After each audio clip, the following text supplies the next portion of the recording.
very much, Mr Speaker. I seek leave to move the following motion, that the House 1 calls on the Prime Minister to A. Support the opposition's call for a Royal Commission into child sexual abuse in Indigenous communities, B. Audit spending on Indigenous programs, and C. Support practical policy ideas to improve the lives of Indigenous Australians to help close the gap.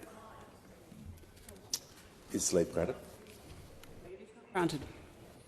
Call the Leader of the Opposition. Mr Speaker, I move that so much of the standing orders be suspended as would prevent the Leader of the Opposition from moving the following motion, that the House 1 calls on the Prime Minister to A. Support the opposition's call for a Royal Commission into child sexual abuse in Indigenous communities, B. Audit spending on Indigenous programs, and C. Support practical policy ideas to improve the lives of Indigenous Australians to help close the gap.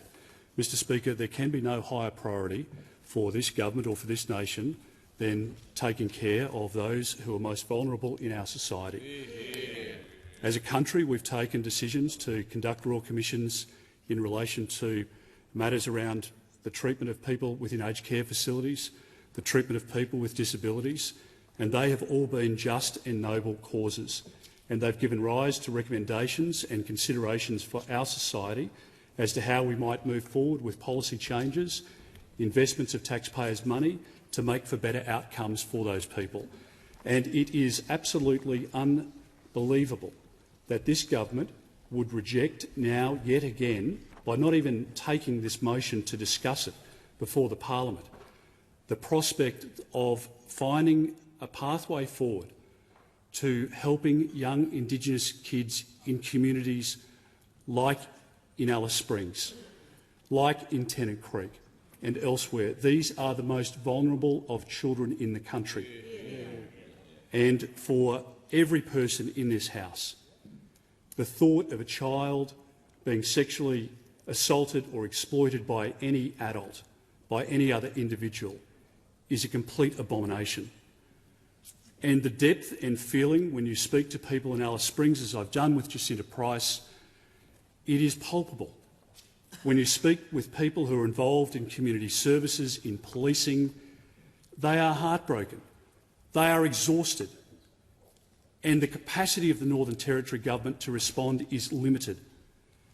And somehow we don't see it as a priority in this parliament, or at least this Prime Minister doesn't see it as a priority for this parliament to call for a Royal Commission, to understand what is happening, to have such a significant prevalence of child sexual abuse within Indigenous communities. Not within every Indigenous community, of course not. And where it's not taking place, where the elders are stepping up, where the leadership is being provided in those communities, let's replicate that into other communities where that is not the case. The use of pornographic material, the use of devices, the power imbalance that exists in some of the communities is something that needs to be delved into. And a Royal Commission has the ability to pull people in to provide evidence, to look at the situation as it exists, particularly within those most remote communities, and to provide a way forward. And that's what the Australian people voted for last Saturday. Mr Speaker, the Australian people didn't want a continuation of the window dressing. They didn't want another committee. They didn't want another ATSIC. They want practical action. The Australian public is demanding action on Indigenous policy from their Prime Minister, but they're not getting it because this Prime Minister is weak, indecisive, and when he does make a decision, it's the wrong decision. And we've seen it time over. And we are letting down those most vulnerable in our community because of his inability to deal with this issue. Now, it might be against the politics of some within land councils or some within communities who have vested interests otherwise. The task of the Prime Minister, the leader of our nation, is to push that to one side and to advance forward in the interests of those who he must serve, the young Indigenous children in these communities. We know, Mr Speaker, that there are billions of dollars written from Canberra from the states and territories going into the Indigenous funding for programs, for rollout of different community programs and the like. We do know, though, that whilst the billions of dollars come in the funnel from Canberra, in many of these communities it is a trickle when it gets to the people who are most in need. There was a lady interviewed yesterday morning, just by way of one example, on ABC Breakfast. She lived about 80 kilometres from Alice Springs, and she spoke about the need for her community.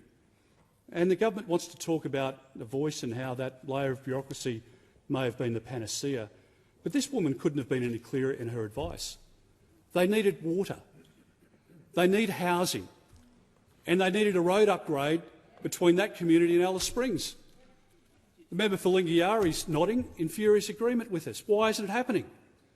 The money's there. The money's been given. The money's been given, and what's happened? It's being diverted away from the causes most in need. And yet those with vested interest, the elites here, including many within the Labor Party, don't want to shine a light on this problem. So if you want to condemn ourselves to the same failure of the past over decades, pretend that there's nothing wrong here. Pretend that all the money is being spent wisely. Pretend that that road is being fixed, that the water is being supplied. Pretend that the housing is being built, because it's not. It's not. And when the Labor Party came into government and they immediately removed the restrictions in relation to alcohol management, you know what happened? Violence spiked. Domestic violence goes through the roof. The abuse of children spikes. Now, why would Labor have done that? What was the policy rationale for doing it, Minister? There was none.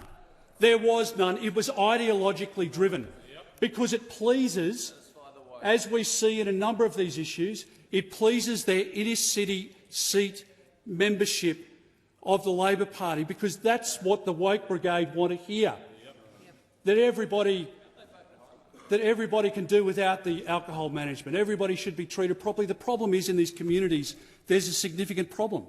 Now, the government backtracked on that issue and on that restriction, which was partly reimposed. You know what happened? There was a reduction in the violence, because the minister, the Chief Minister from the Northern Territory, was ultimately pressured into a position where she picked the phone up to the Prime Minister and said, "You've made a dreadful mistake. You've made a dreadful mistake, Prime Minister." It was one of his early ones, but not the last, but it was certainly a very significant one and an impactful one, because there are individuals and families and women in particular who suffer because of those policy decisions, and in some cases because of the indecision. So why wouldn't we, Mr Speaker, support the motion today which calls on audit spending on an audit to be conducted on spending within Indigenous programs? That's not a radical suggestion. It's not the first time it's been heard. But this Prime Minister refuses resolutely to even listen to it. And the treatment of Jacinta Price, when she's made the same suggestion in the Senate, I think has been quite deplorable and should be denounced by the Prime Minister, but I suspect it won't be. When you look at the response of the Labor Party in the Senate, you get a bit of a sense of some of the ideological approach within the Labor Party when you listen to the words of Senator Tim Ayres, where he said in relation to Senator Jacinta Price's same motion being moved in the Senate, he said, and I quote, "Like many of the interventions by those opposite, this is all about the politics and not about the solution. What is the content of this motion and the letter really about?" Here's what he said. "It's really about an angry pursuit of the people who those opposite don't like and who didn't agree with them in the recent referendum." I mean, could you be any less sensitive than that? I mean, I see Labor members over there nodding their heads in agreement with Senator Ayres. His comments should be condemned. They should be condemned. This is about protecting children. It's about protecting vulnerable children in our country who are being sexually abused, and those children, those girls in particular, are the ones who will suffer for a lifetime. And the Labor Party, who want to show that they've got great big hearts and they're so much more compassionate than us, that they wouldn't support this, shows what hypocrites they are. Shows what hypocrites they are.